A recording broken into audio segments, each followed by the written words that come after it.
The fire phoenix was unfortunately captured by the man, stripped of its blazing protection. Like a lamb led to slaughter, the phoenix shed a single scorching tear that instantly burned through the man's shoe. Yet Jack bore no grudge. Instead, compassion stirred in his heart. He unlocked the chains and decided to set the phoenix free. The fire phoenix slowly rose, its entire body erupting in brilliant flames.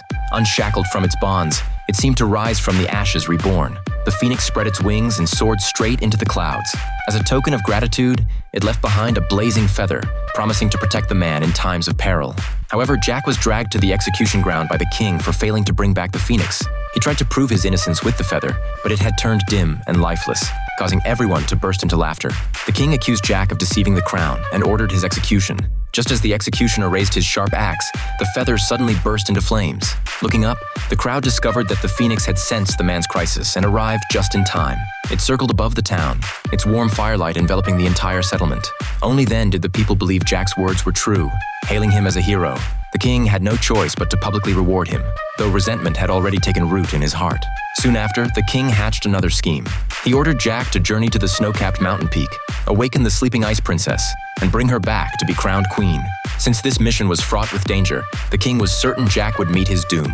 Little did he know that Jack possessed a magical little donkey that quickly carried him to the mountain summit. However, they were blocked by a thick, ice-sealed gate. Just when Jack was at his wit's end, the phoenix's feather ignited once more, melting directly into the ice door. In the blink of an eye, the ice wall turned into trickling water. Jack carefully proceeded forward and finally beheld the legendary ice princess. The feather worked its magic again, awakening the princess from her slumber.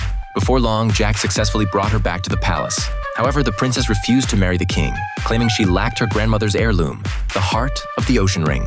When they learned the ring had been swallowed by a giant whale, the king summoned Jack once again, commanding him to retrieve it. Jack accepted the perilous mission and rode his little donkey across the vast ocean. Unfortunately, he was knocked into the sea by a flock of seagulls. The little donkey desperately pulled Jack to safety, only to see a massive super whale chained and locked to the ocean's surface.